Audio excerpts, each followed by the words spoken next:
Un hombre hace algún tiempo tenía un huerto lleno de árboles frutales. El problema comenzó cuando este hombre empezó a notar que muchos de sus frutos en su jardín empezaron a quedar picoteados, mordidos por las aves. Entonces este hombre armó muy inteligentemente un espantapájaros para ahuyentar a esos verdugos alados que se estaban comiendo sus frutos. Para los que tal vez no están familiarizados con el término espantapájaros, bueno, un espantapájaros es un muñeco improvisado que tiene la forma humana. Uno lo viste luego con ropas que ya uno no utiliza. Le puedes poner un sombrero que ya no utilizas, un overol o una camisa que ya no utilizas y lo amarras en un palo en medio del jardín. De tal manera que el propósito de ese muñeco es que engañe a las aves. Cuando éstas lo vean, piensan que es un hombre real, piensan que es un hombre que tiene vida en medio del jardín, y esa es la razón por la que no se acercan a comer nunca más los frutos. Para este hombre funcionó bien el plan al principio. Las aves vieron esa forma humanoide en medio del jardín y ya no se acercaban a comer los frutos. Pero bueno, yo no sé cómo explicar la capacidad de comprensión que tienen las aves, pero estas aves de este jardín rápidamente se dieron cuenta que esa presencia humanoide en medio del huerto no era un hombre real. No tardaron en darse cuenta que no era un hombre con vida. Entonces, eso significó que para estas aves ese espantapájaros no implicaba un peligro a sus conveniencias. No era un hombre real, solo era un ornamento del huerto, era un adorno inofensivo en el jardín. Hoy vamos a estudiar la quinta iglesia de Asia Menor a la que nuestro Señor Jesucristo le está escribiendo. Vamos a estudiar el mensaje a la iglesia de Sardis. La ciudad de Sardis está situada a 48 kilómetros al sureste de Tiatira, que estudiamos el pasado domingo, y está ubicada a 80 kilómetros al este de Esmirna, que lo hemos estudiado hace unos 3 domingos atrás. Están cerca estas iglesias a las que Cristo les escribe.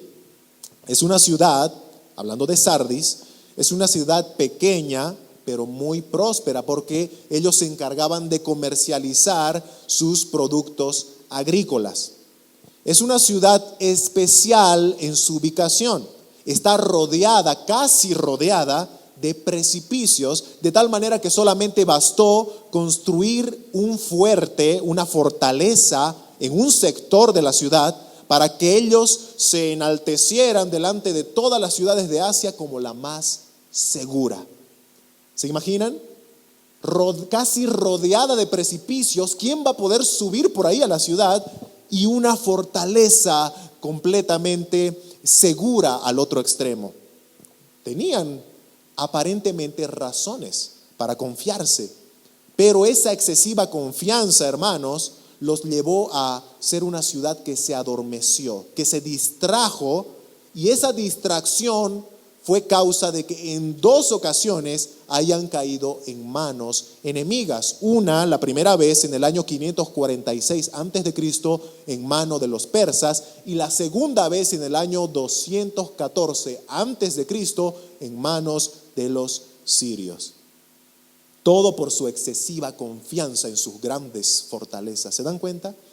Es importante este dato, hermanos, porque nuestro Señor Jesucristo en esta carta va a exhortar a los cristianos sardienses que tienen mucho conocimiento de su historia, de su ciudad, a estar vigilantes, a velar y a no bajar la guardia. No se distraigan, aprendan de los errores del pasado, va a enseñarles Cristo.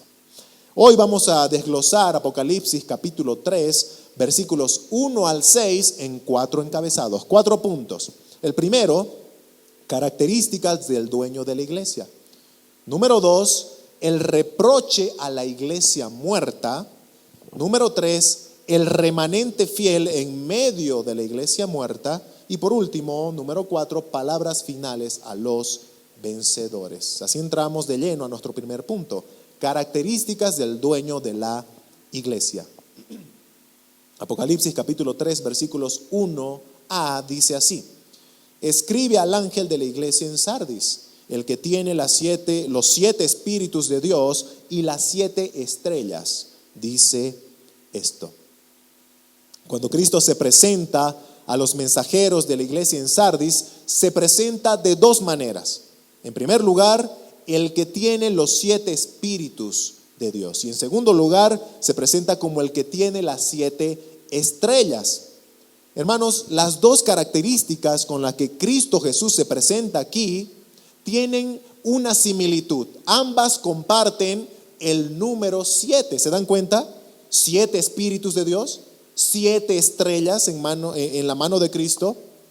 Y es que hemos estado estudiando que el libro de Apocalipsis usa una terminología apocalíptica, es decir, una terminología con mucho simbolismo, de tal manera que vamos a tener que interpretar muchas cosas, entre ellas la numeración. Y hemos dicho ya desde el principio que el número 7 tiene una interpretación que significa perfección, que significa totalidad de algo. Indica que algo está completo. El número 7 representa eso. Por ejemplo, nuestro Señor en el principio terminó la creación en 6 días y el séptimo día cerró el ciclo creativo. Entonces, ese séptimo día en el que Dios descansó representa una creación completada, un ciclo de creación cerrado. El número 7. En primer lugar, vamos a ver acá, en lo que estamos viendo en Apocalipsis 3:1, los 7 espíritus de Dios. El que tiene los 7 espíritus de Dios. Cristo se presenta a los pastores en Sardis como el que tiene los 7 espíritus de Dios. La idea de este concepto de 7 espíritus habla de plenitud del Espíritu Santo, trabajando juntamente con Cristo. Recuerden, el número 7 representa una plenitud, una totalidad.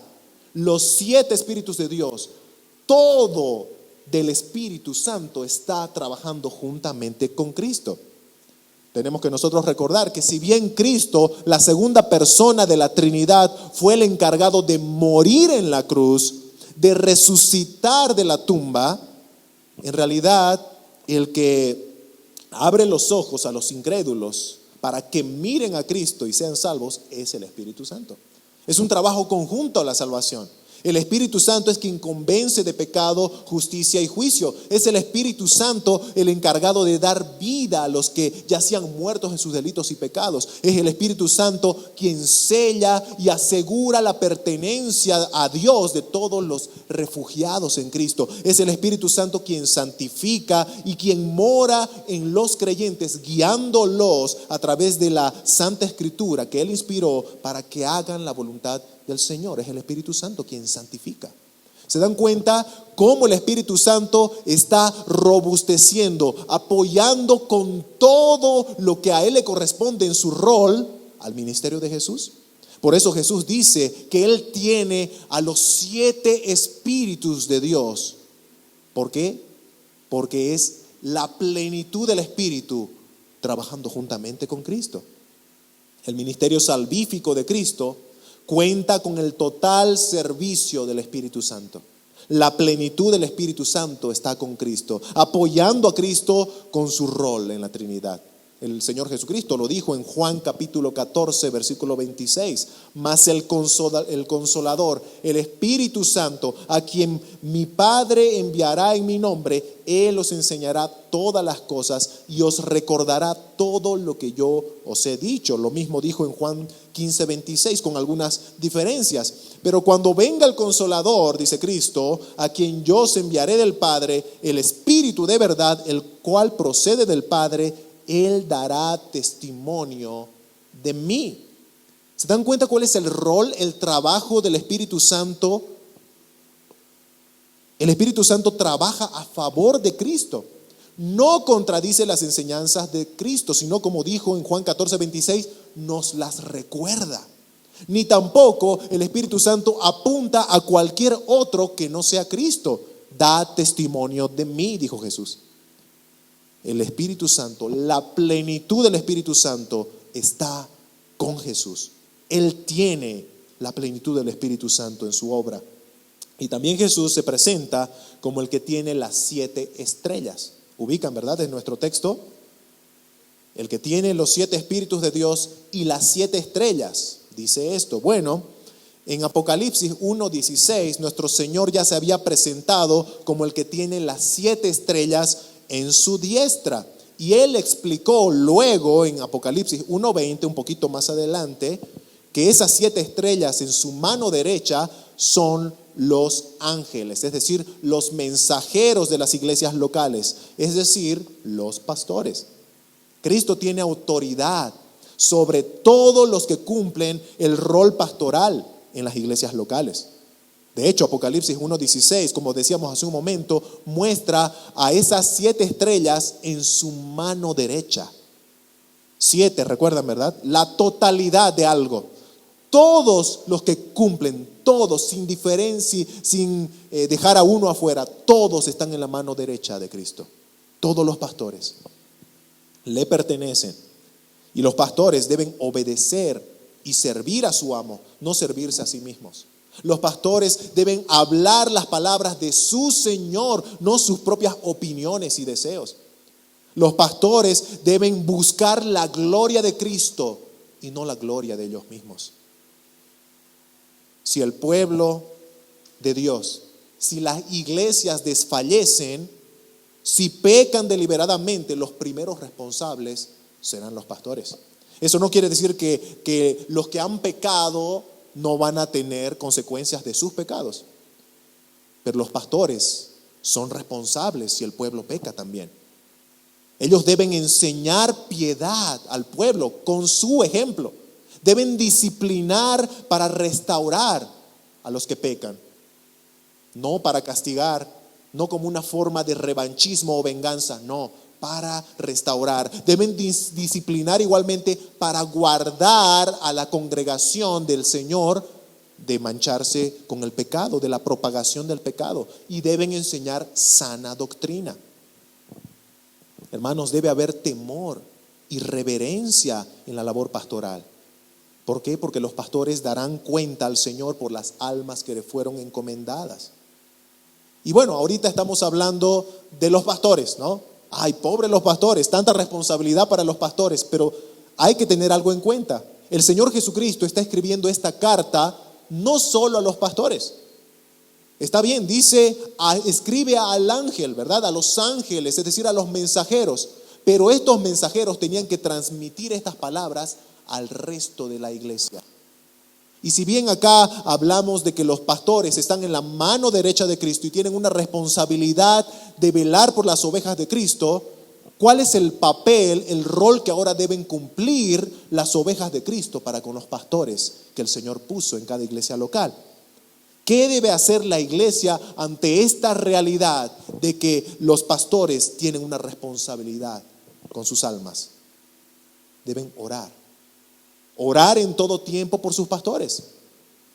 Que el Señor los guarde, por ejemplo, de tentaciones. Que el Señor los guarde de caer en la soberbia, en el orgullo. Que el Señor prepare cada vez más a estos siervos para que sean capacitados de dar enseñanza fresca a su pueblo. Que estos pastores amen cada vez a las ovejas de Cristo, así como Cristo las ama. Hay que orar por los pastores. Muchas veces en las iglesias lo primero que se tiende a hacer es quejarse de los pastores. La pregunta es, ¿te quejas el mismo monto que oras por ellos?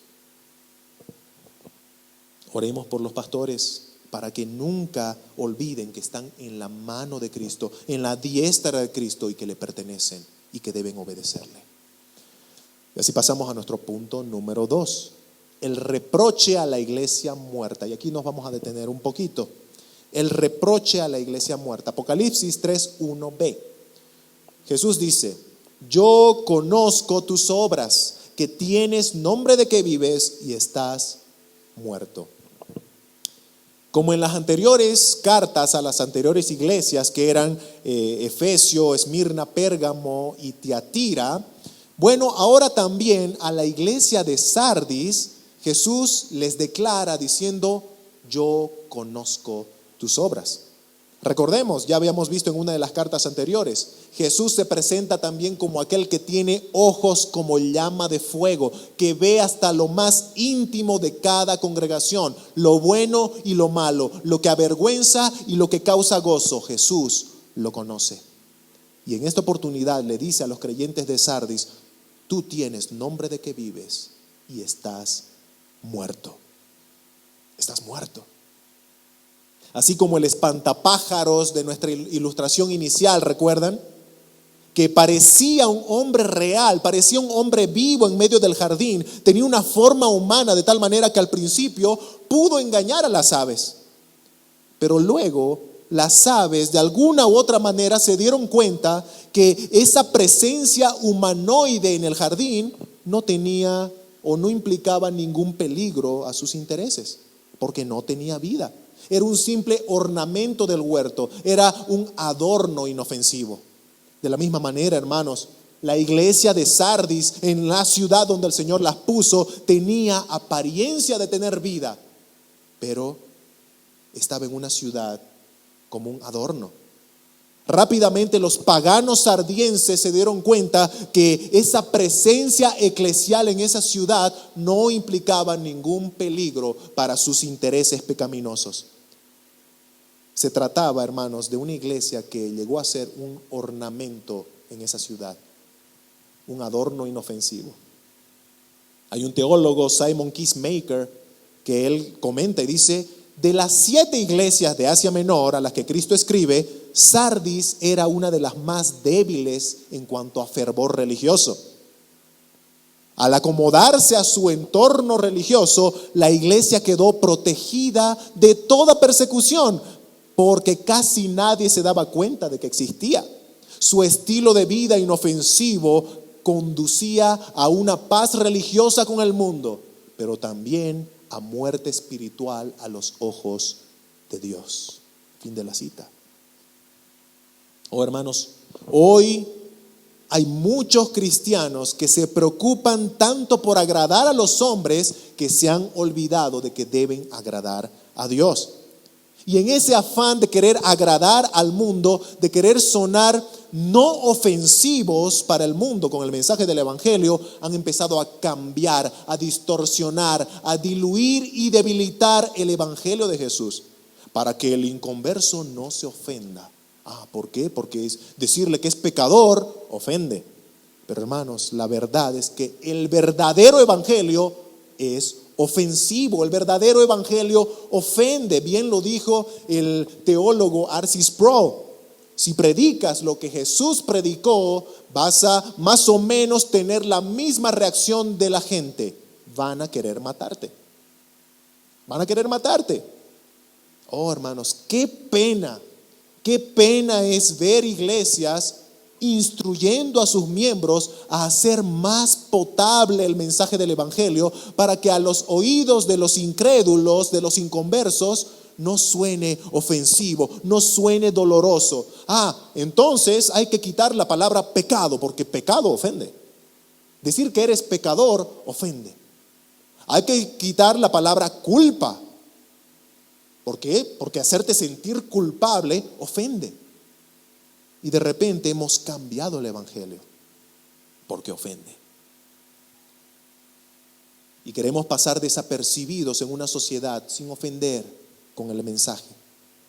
Muchos pretenden mezclar el pensamiento humano con el evangelio. Por ejemplo, la psicología. La psicología. El problema, hermanos, es que el centro de la psicología es el hombre. Fue creado por el hombre de tal manera que el hombre es el centro, el ser humano es el centro de la psicología. Por otro lado, el centro de la doctrina cristiana es Dios. El centro del evangelio es Cristo. Son dos polos opuestos que no pueden estar juntos. Para la psicología, los problemas del ser humano tienen un culpable externo. Tú no eres el culpable en la psicología, tú eres la víctima. Eres la consecuencia de los actos de maldad de los demás. Si tú eres un borracho, es culpa de tu padre porque él era un borracho y te dio ese ejemplo. Él es el culpable. Si tú eres un drogadicto, es por descuido de tus padres que por estar en muchas otras cosas te dejaron solo y ahí vinieron los otros culpables, los amigos. Todos ellos son culpables, menos tú. Tú eres la víctima. Si eres gay, homosexual, lesbiana, la culpa la tiene aquel que tal vez te abusó hace mucho tiempo atrás, que dejó un trauma, un trastorno en ti. Ellos son los culpables.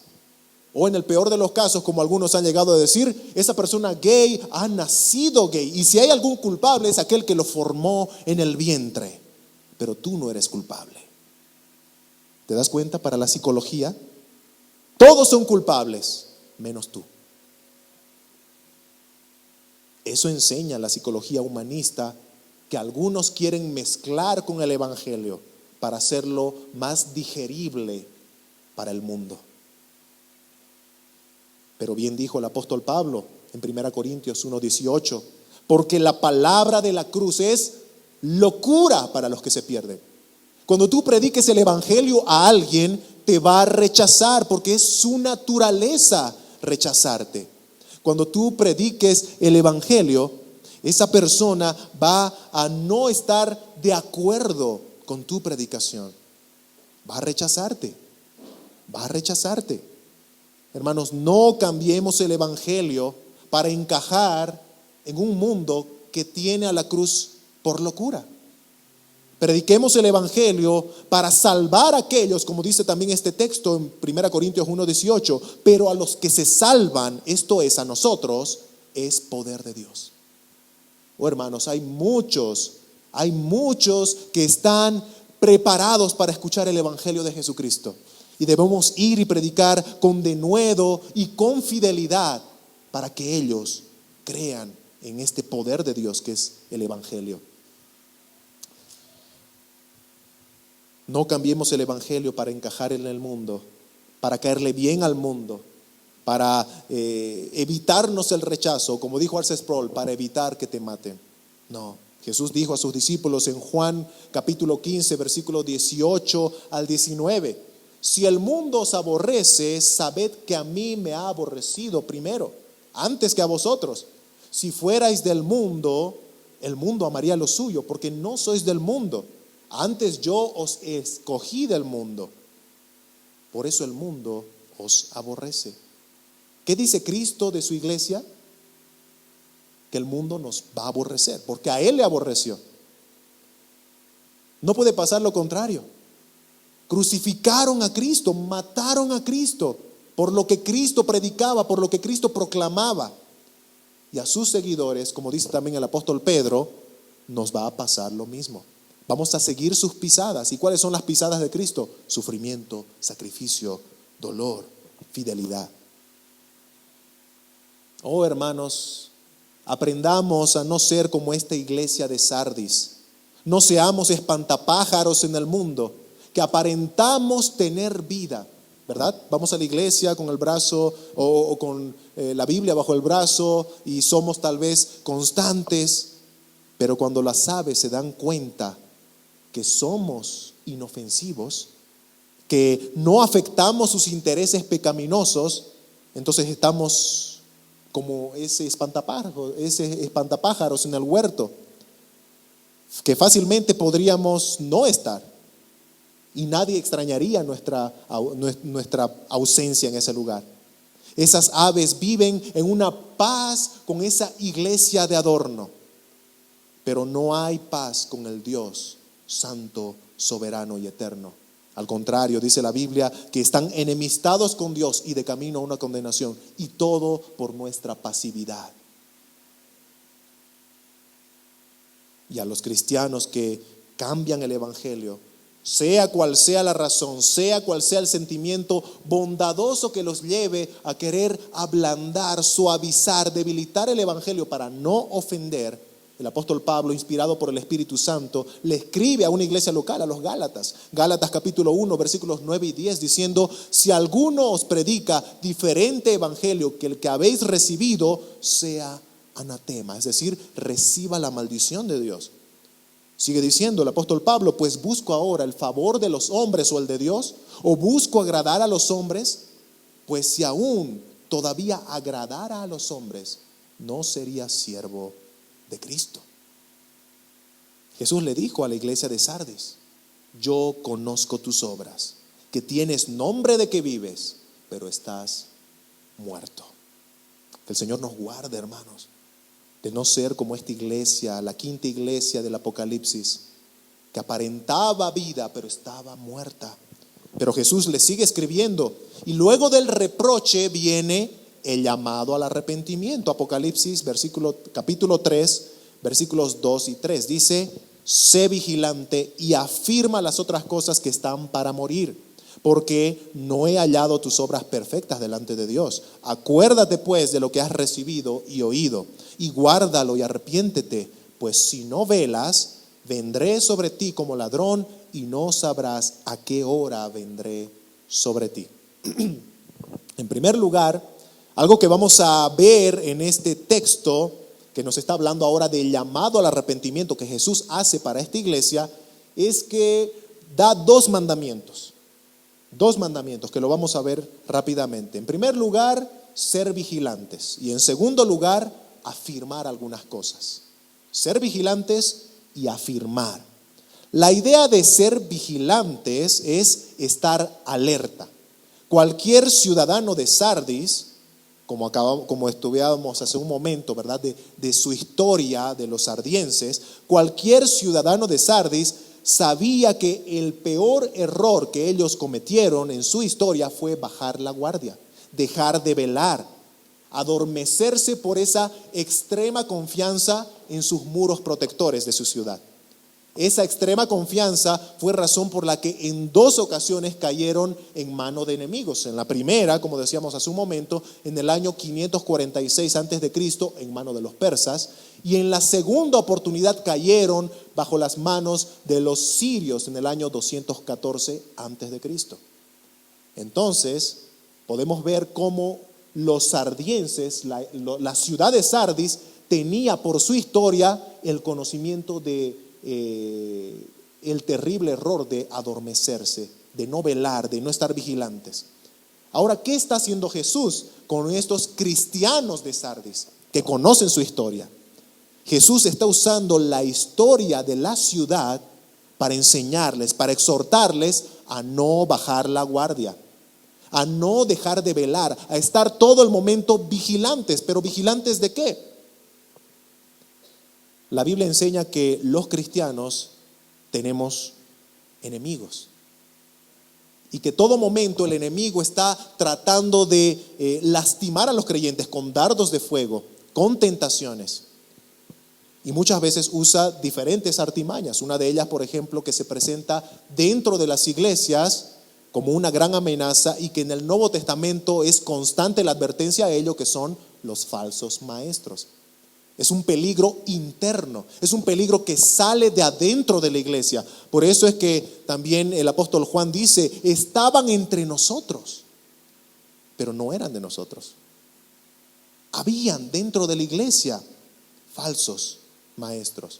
Pero también está el peligro externo, está el peligro que viene del mundo. No solamente la doctrina falsa de adentro, sino también la enseñanza del mundo. Conocimientos extra bíblicos, como veíamos hace un momento, como cuando se quiere mezclar el evangelio con cualquier ideología del mundo e introducirla a la iglesia para que la iglesia lo abrace. Hermanos, tenemos que también estar velando de esos peligros externos, internos y externos. Y el Señor Jesucristo le manda a esta iglesia y a nosotros en el siglo XXI a velar, a estar vigilantes, a no dormirnos como la iglesia, como la ciudad de Sardis, porque el enemigo nos va a apresar. Luego de la advertencia o del mandato a ser vigilantes viene el mandato a afirmar algunas cosas. Dice, ¿no? Afirma algunas cosas que están por morir. En primer lugar, esta frase nos hace entender de que aunque Cristo la presenta como una iglesia muerta, en realidad habían algunas cosas que todavía estaban salvables dentro de esa iglesia. No es que ya se quitó el candelero, como le dijo a los efesios, ¿recuerdan? Quitaré tu candelero si no te arrepientes. ¿Qué significa quitar el candelero? Significa quitar su luz. Puede que te sigas reuniendo, pero esa ya no es una iglesia de Cristo. O en casos más obvios, ese lugar se cierra. Cristo quita el candelero de una iglesia desobediente que ya no refleja la luz de Cristo, que ya no refleja el evangelio de Cristo. Y bien, acá nos está mostrando de que hay algunas cosas salvables aún dentro de la iglesia de Sardis, que nos da a entender que todavía no había sido quitado el candelero, todavía. Estaba ahí, cerca. Habían unos pocos cristianos activos en la iglesia, no perfectos, recuerden, dice, porque no he hallado perfectas tus obras. Es decir, que estos cristianos hacían lo posible de vivir una vida piadosa, pero no era perfecta. Era tal vez un servicio a medias, un servicio en parte. Por eso Jesús dice, afirma, fortalece, robustece las cosas que aún están por morir. El Señor no pide, hermanos, un servicio a medias de parte de sus hijos. El Señor no pide un servicio mediocre. Nuestro servicio debe ir acorde a nuestro amor por Él. ¿Y cómo es que un cristiano debe amar al Señor? Dice el Señor Jesucristo. Amarás al Señor con toda tu alma, con toda tu mente, con todas tus fuerzas, con todo tu corazón. No a medias, no en parte. Y nuestro servicio a Dios debe ser de la misma manera. Debemos servir al Señor con toda nuestra alma, fuerza, mente y corazón. Jesús manda a la iglesia de Sardis en el versículo 3 igualmente a recordar lo recibido y a recordar lo oído. Aquí se está refiriendo a el evangelio. La iglesia de Sardis, al principio, antes de que se forme como un grupo, escuchó el evangelio, creyeron en el evangelio, recibieron el evangelio de Jesucristo, lo abrazaron con todo su corazón. Pero ahí no termina la vida cristiana. Algunos piensan que yo creí en Jesús y listo, eso fue todo. No, hermanos, luego viene recordar lo oído. Luego de creer en el evangelio viene la instrucción. La fe cristiana se expresa en enseñanza de doctrina, que es todo lo que Jesús nos dice que debemos vivir.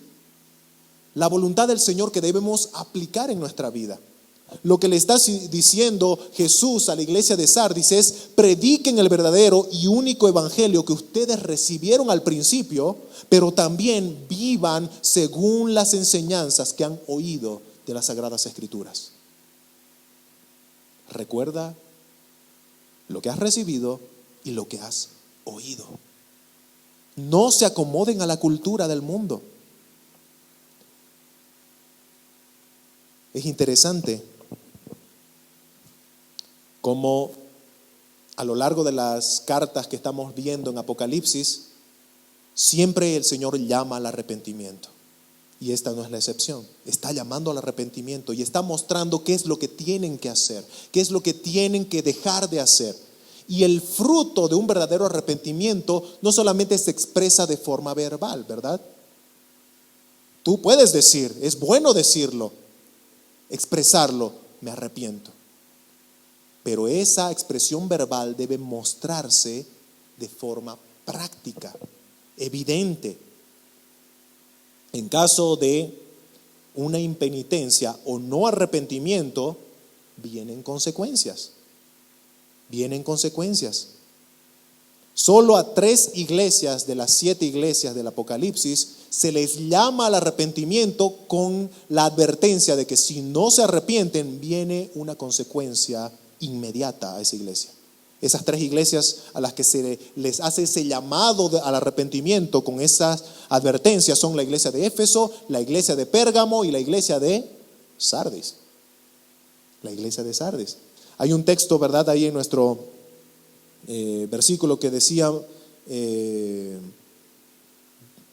pues si no velas, es decir, si no te arrepientes, si no obedeces lo que te dije, que seas vigilante y que afirmes algunas cosas, si no velas, vendré sobre ti como ladrón y no sabrás a qué hora vendré sobre ti.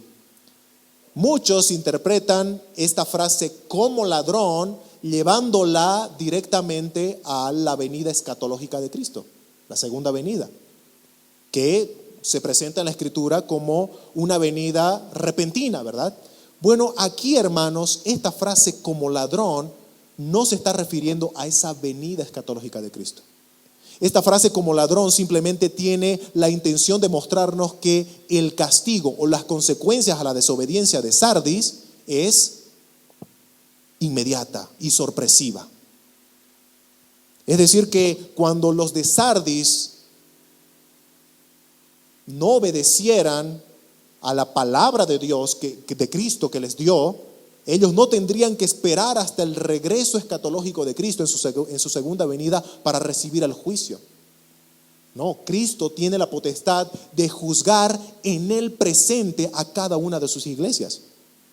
Lo vimos la anterior vez con la iglesia de Tiatira, cómo Jezabel y muchos de sus seguidores que se habían alejado de la doctrina de Cristo, de la vida piadosa que Cristo quiere para sus hijos, fueron juzgados en su presente específico con enfermedad y muerte. Jezabel cayó en cama y sus seguidores fueron igualmente amenazados por Cristo a sufrir las mismas consecuencias si no se arrepentían.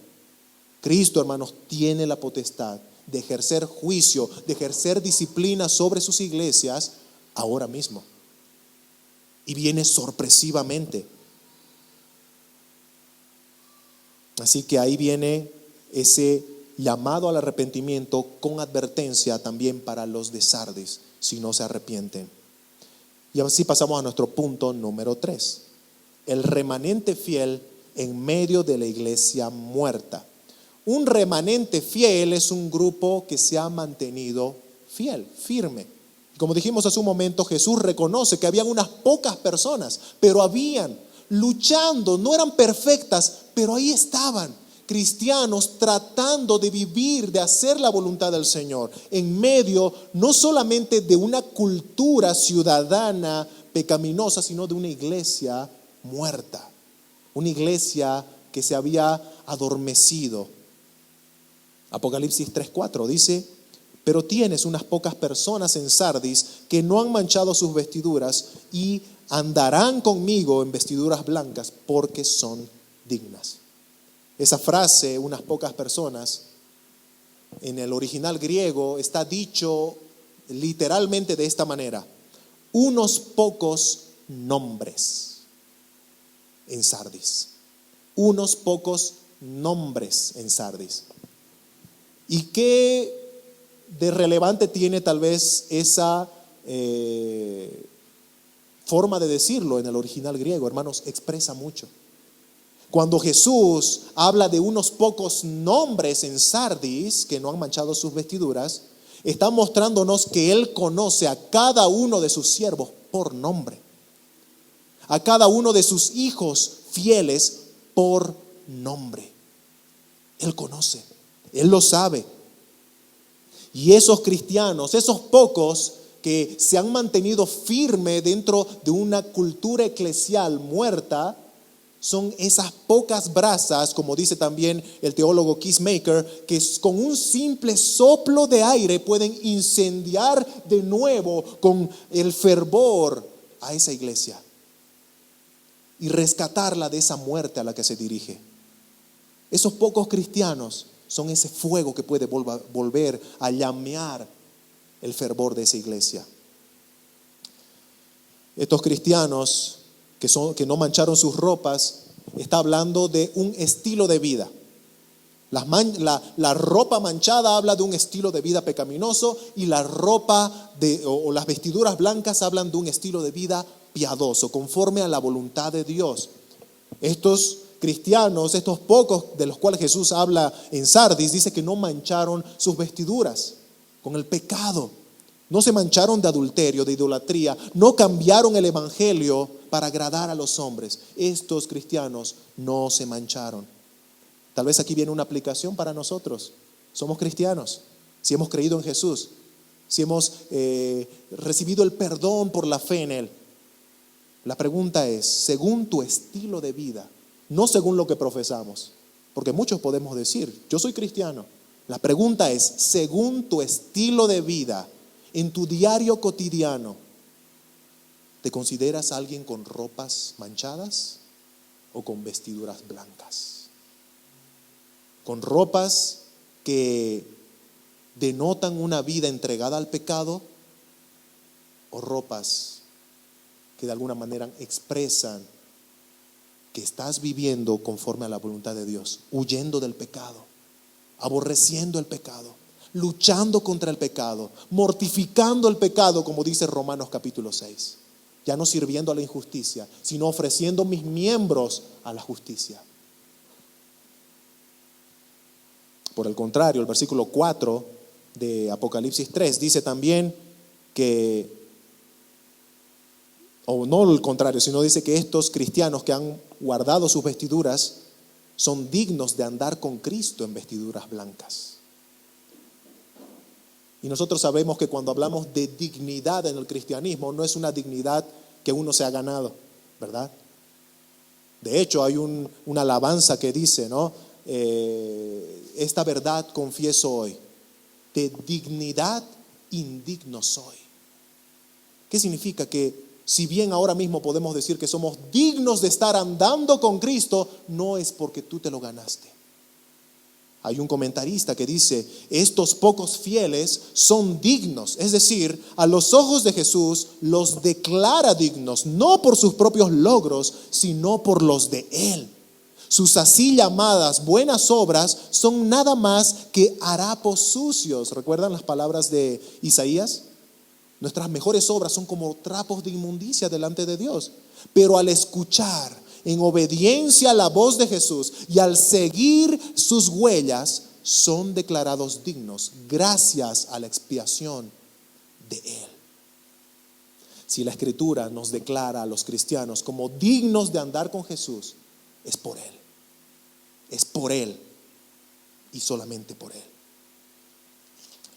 Y así pasamos a nuestro último punto, número 4. Palabras finales a los vencedores. Apocalipsis capítulo 3, versículos 5 y 6. Dice la palabra del Señor: el que venciere será vestido de vestiduras blancas, y no borraré su nombre del libro de la vida, y confesaré su nombre delante de mi Padre y delante de sus ángeles. El que tiene oído, oiga lo que el Espíritu dice a las iglesias.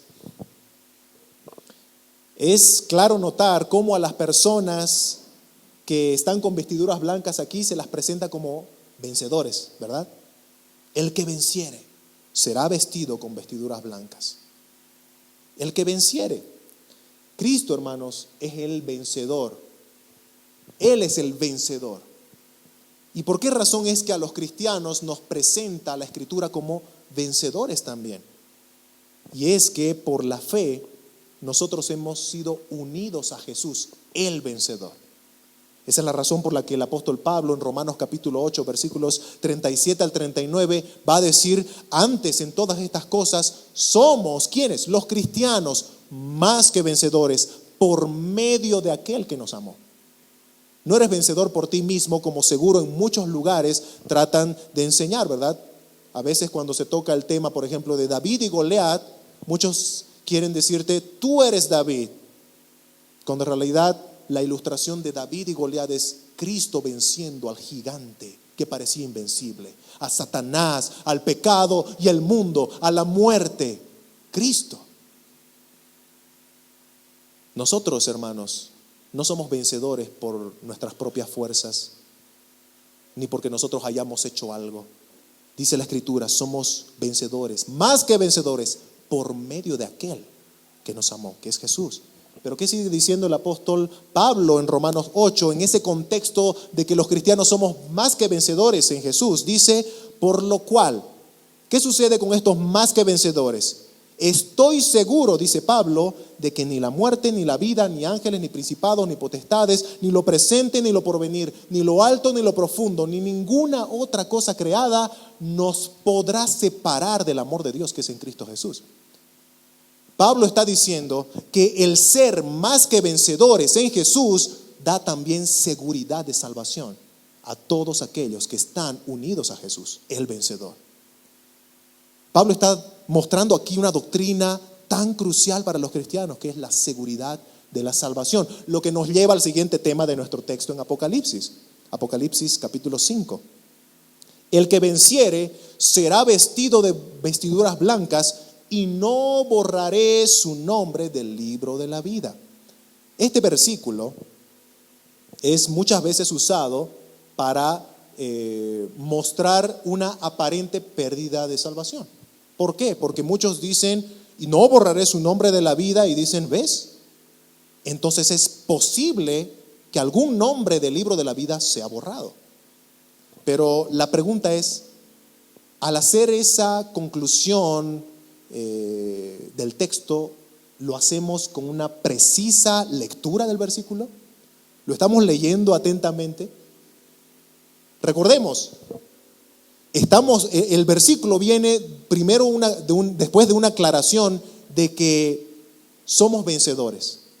Aquellos cristianos con vestiduras blancas son vencedores. El que venciere, dice. Y acabamos de ver con el apóstol Pablo en Romanos capítulo 8 de que esos más que vencedores están seguros. Están seguros. En el texto, si tú prestas atención, dice o no dice en ningún momento que nombres serán borrados de ese libro.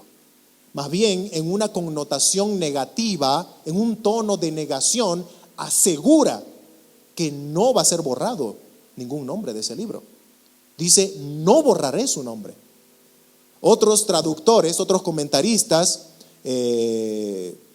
sugieren la traducción, nunca borraré su nombre del libro de la vida.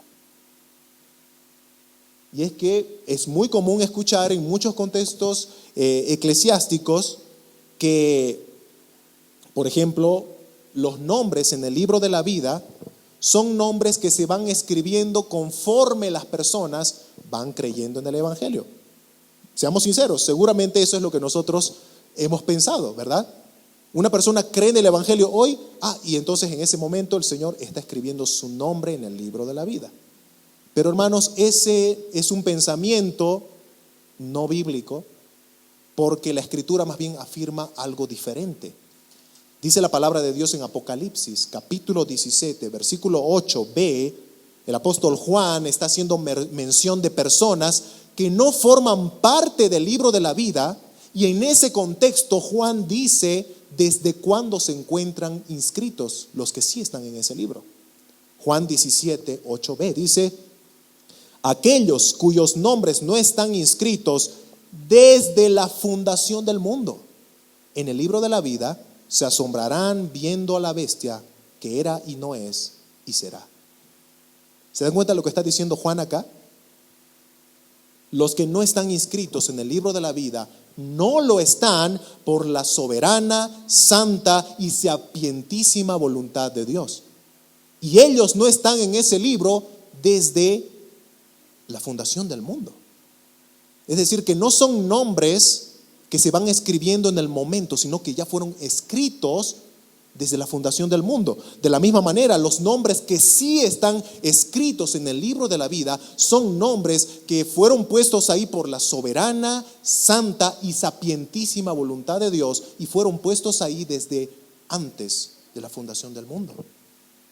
Bien dijo el apóstol Pablo en 2 Timoteo capítulo 1 versículo 9, Dios nos salvó y llamó. Pablo se incluye entre aquellos salvos y entre aquellos llamados, y dice, nos salvó y llamó con llamamiento santo, no conforme a nuestras obras. Recuerden que la salvación es por gracia solamente, sino según el propósito suyo. y la gracia que nos fue dada en Cristo Jesús, ¿desde cuándo? Antes de los tiempos de los siglos. Pablo está diciendo que antes de la fundación del mundo, que antes de la creación o la iniciación del tiempo, Dios determinó de su propia voluntad, por eso le dice a Timoteo, según el propósito suyo, Dios determinó otorgar gracia por medio de Cristo a las ovejas que Dios le entregó al Hijo, que el Padre le entregó a Cristo. La pregunta ahora aquí es, ¿cuándo el Padre le entregó al Hijo a las ovejas para que sean salvas? La respuesta es antes de la fundación del mundo, en la eternidad. Dice Juan 17, es un texto muy conocido como la oración sacerdotal de Jesús. Jesús está orando por su iglesia, por sus discípulos, no solamente por los que estaban ahí, sino por los que habían de venir. ¿Y qué dice Jesús en Juan 17:5? Dice, ahora pues, Padre, glorifícame tú al lado tuyo con aquella gloria que tuve contigo antes que el mundo fuese. En primer lugar, Jesús está reconociendo en este versículo que en la eternidad Jesús compartía gloria con el Padre. Compartía gloria con el Padre antes que el mundo fuese. Así que en ese contexto, en la eternidad, Jesús recibe todo lo que ahora va a explicar que en su oración que Dios le encomendó. Juan 17:2, por ejemplo, dice, al Hijo le has dado potestad sobre toda carne para que dé vida eterna a todos los que le diste. Según el contexto de lo que acabamos de ver, Jesús en la eternidad, compartiendo gloria con el Padre, dice que recibió de parte del Padre un mandato y recibió de parte del Padre personas. Dice que des vida eterna, que es el mandato que Cristo recibió, ¿a quiénes? A todos los que le diste. Recibió un mandato y recibió personas. Le vas a dar vida eterna a estos. La pregunta es, ¿quiénes recibirán vida eterna? Según este texto, todos los que fueron dados de parte del Padre al Hijo, ¿verdad? Todos los que te diere. ¿Cuántos fueron o cuándo fueron entregados de parte del Padre al Hijo estas personas? Antes que el mundo fuese. Recuerden, ese es el contexto de Juan 17, la oración de Jesús. Y vamos a seguir leyendo. Juan capítulo 6, versículo 39, dice, y esta es la voluntad del Padre. Y van a ver por qué estamos viendo todo esto ahora mismo. Y esta es la voluntad del Padre, el que me envió, que todo lo que me diere, otra vez esa inclinación a que Cristo recibió algo, todo lo que me diere, no pierda yo nada, sino que resucite en el día postrero. ¿Cuál es lo llamativo de este texto? No solamente que Cristo recibió de parte del Padre personas, sino que tenía un mandato importante para la vida que les daba a estas personas. Dice que no se pierda nada, que ninguno de aquellos que fueron dados al Hijo se iba a perder. Y es un mandato que el Hijo lo iba a cumplir. Un gran consuelo, hermanos, y un gran aliento para los escogidos del Señor, para los hijos de Dios, es que ninguno de esos se perderá. ¿Por qué? Porque es la voluntad del Padre, que el Hijo no pierda de lo que Él le ha entregado en sus manos. De hecho, eso es lo que dice el Señor Jesucristo en el famoso pasaje de Juan capítulo 10, donde Él se presenta como el buen pastor. ¿Recuerdan, verdad? Yo soy el buen pastor su vida da por las ovejas. Pero ¿qué más sigue diciendo Jesús sobre ese rol de pastor y sus ovejas? Dice Jesús en Juan capítulo 10, versículo 27, mis ovejas oyen mi voz, y yo las conozco y me siguen, y yo les doy vida eterna, y no perecerán jamás, ni nadie las arrebatará de mi mano. Mi Padre que me las dio es mayor que todos, y nadie las puede arrebatar de la mano de mi Padre. El Padre y yo uno somos. Hermanos, este texto que Jesús está enseñando sobre su rol como pastor y sus ovejas es crucial para entender nuestra seguridad de salvación. En primer lugar, dice que Jesús conoce a cada una de sus ovejas, dice, ¿verdad? Yo las conozco. En segundo lugar, dice las características de estas ovejas. Y es que estas ovejas oyen su voz y obedecen su llamado, por eso le siguen. Otra característica es que estas ovejas son las que reciben vida eterna. Dice, yo les doy vida eterna. Estas ovejas de Cristo, de las cuales Él está hablando en este pasaje, son las que no perecerán jamás, dice, ¿verdad? Yo les doy vida eterna y no perecerán jamás, no morirán jamás, no se perderán jamás. El Padre, igualmente en este pasaje, dice que está completamente comprometido a salvaguardar a esas ovejas junto con Cristo. En sus manos, dice, ¿verdad? Nadie las puede arrebatar de la mano de mi Padre. Así que, hermanos, estas ovejas de Cristo son las que fueron inscritas desde la fundación del mundo en el libro de la vida, como veíamos que expresa implícitamente el texto de Apocalipsis 17:8. Por eso es que es imposible que Apocalipsis 3:5, lo que veíamos hace un momento de ser borrado del libro de la vida, esté hablando de que algún nombre de ese libro sea posiblemente borrado. No, es imposible. Porque Cristo dice que ninguno se perderá. Ninguna oveja suya se perderá. Las palabras no borraré su nombre del libro de la vida implica una seguridad de salvación de todos los que están inscritos en ese libro. Y si tú eres cristiano, si tú has creído en el Evangelio, estate completamente seguro que tu nombre está ahí y nunca se borrará, porque eso dice Jesús: no borraré su nombre. No borraré su nombre. Recuerda Juan 6:39, la voluntad del Padre es que ninguno de los que Él entregó al Hijo se pierda. Oh, hermanos, qué reconfortante es saber que la salvación tuya y mía, y que tu seguridad eterna y la mía no depende de nuestras manos, sino de Dios.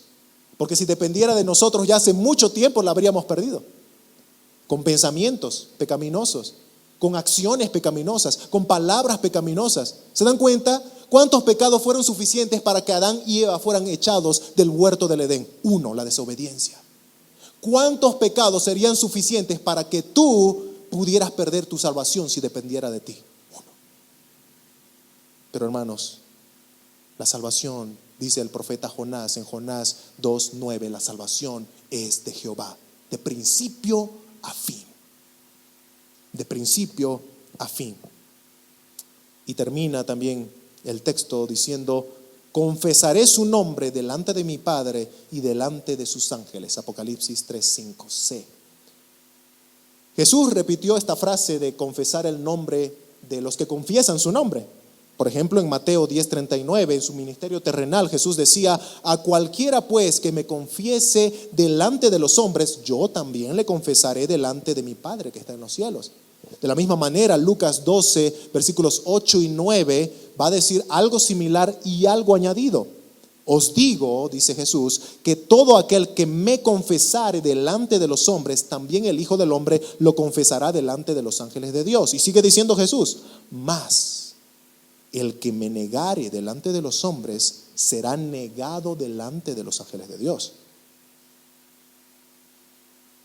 Hermanos, muchos van a llegar en el día del juicio clamando: Señor, Señor, yo hice esto por ti, yo fui a la iglesia, yo hice aquello.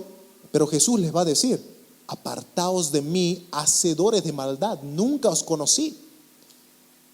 Y sin embargo, Jesús muestra que Él no se avergüenza de llamar hermanos a sus redimidos. Hebreos capítulo 2, versículo 11. No se avergüenza de llamar hermanos, de confesar a los que son sus redimidos. Y estos redimidos, y esto es importante también para el tema, estos redimidos no se avergüenzan de su Salvador. Tienen al contrario un deseo de proclamar su nombre, de anunciar su nombre, de contar las maravillas de Dios a muchos. Tal vez ahí viene una autoexaminación para cada uno de nosotros. Si tú no tienes el deseo, el anhelo de hablar de Cristo, de tu amado Salvador a otros, entonces considera bien si estás en la fe. Eso le dijo también el apóstol Pablo a los Corintios en su segunda carta, capítulo 13. Examínate a ti mismo si estás en la fe. ¿Tienes el deseo de anunciar de Jesús a otros? ¿El anhelo de proclamar su nombre? ¿O al contrario, te avergüenzas? ¿O lo ves irrelevante? Si tú no ves a Jesús como la piedra preciosa por la cual vale la pena perderlo todo, entonces examínate a ti mismo.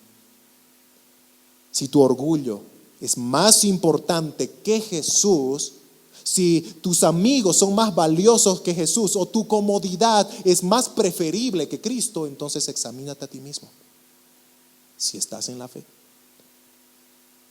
Porque el que niega a Cristo no lo niega solo con palabras.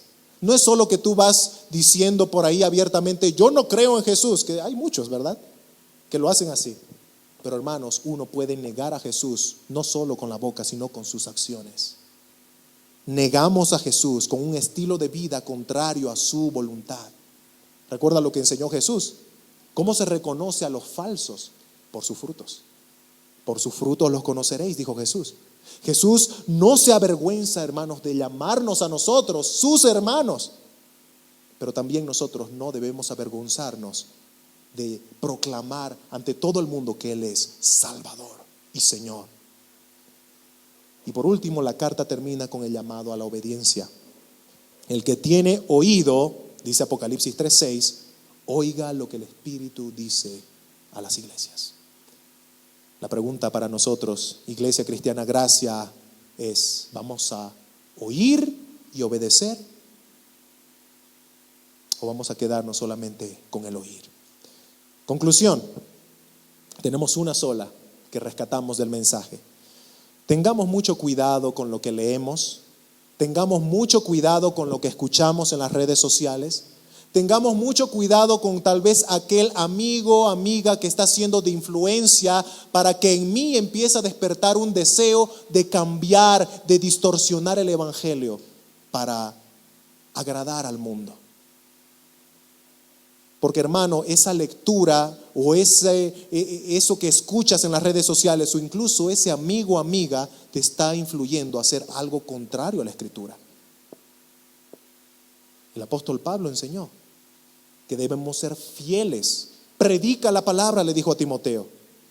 El verdadero evangelio va a ofender. Va a ofender. Si no, recuerda tu experiencia cuando te predicaron el evangelio. Cuando te dijeron, eres un pecador. Eres culpable delante de Dios. ¿Te dolió? Sí. Pero hermanos, esa palabra que es como espada de doble filo y que te traspasó y te lastimó, también te dio vida. Y es esa palabra la que el Espíritu Santo utilizó para traerte a Cristo. Entonces, cuando nosotros tratamos de amutar el filo de esa espada para que no duela, estamos quitando su efectividad. No seas como la mayoría de los cristianos de Sardis, que se conformaron con ser un adorno inofensivo en su ciudad, un espantapájaros con apariencia de que tenía vida, pero estaba muerto. Oh hermanos, su pasividad con los pecadores probablemente les trajo paz con el mundo, pero todo eso a costa de su desobediencia a Dios. Y voy a recordar lo que dijo Pablo en Gálatas 1:10. ¿Busco ahora el favor de los hombres o el de Dios? ¿O busco agradar a los hombres? Pues si todavía agradara a los hombres, no sería siervo de Cristo.